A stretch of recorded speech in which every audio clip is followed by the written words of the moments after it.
this is an FA Cup game this weekend, and 8 months on, it almost feels strange it's already been 8 months since that historic day in May last year.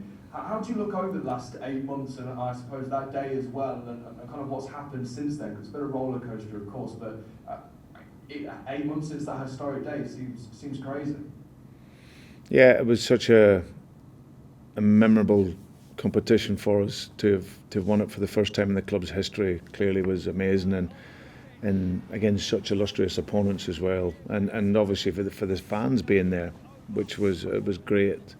So the memory will be with us all for a lifetime. It'll connect us all, players, supporters, staff, everyone. But now it's the beginning of it again, and now it's not about defending it, but it's about winning it. So we obviously go into that game tomorrow with a very strong mindset to look to go and win the competition again if we possibly can. What kind of test do you expect from Watford this weekend, Brendan? I suppose what you might have learned from them a little earlier on in the season when they came to King Power Stadium in that 4-2 victory. Yeah, I think you've seen both sides of Watford. You've seen that they can score goals, they can concede goals, but they have players that are dangerous players. So our focus is just preparing for a really tough game. We've obviously, like we say, we're going to have to adapt the team and with the squad that we have, but we go into it looking to win the game and ultimately qualify for the next round.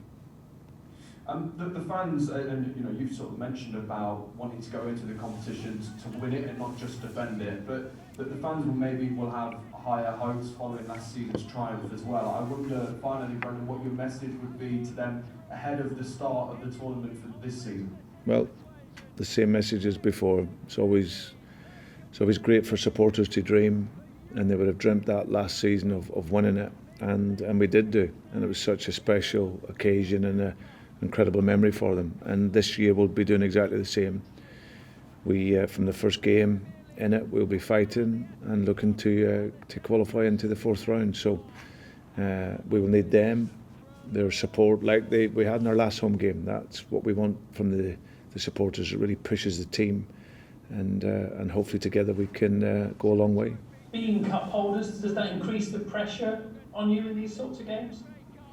No, I don't think so. I think it just gives you that extra feeling and motivation and commitment to want to go as far as you possibly can. We had an incredible experience last season, going right the way through, and like you say, the final, which became the fans' final. Really, it was such a special feeling. So yeah, it was. It's something that we want to replicate.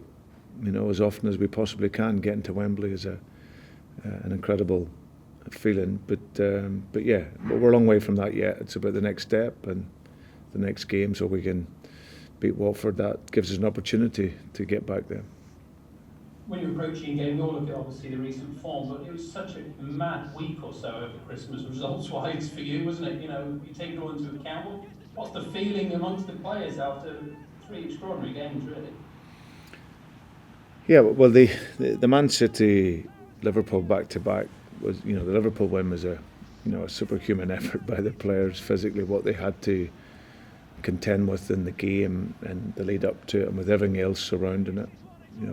What they put into the game was just absolutely incredible. So it tells you everything about the resilience of this team and the spirit within the team. So that when they're challenged and all the difficulties that we've had, that they can produce a result like that. So, and we're going to need more of them going forward, because we, like I say, we need to keep that spirit, we need to keep that mentality, and with a bit of luck, hopefully get more wins.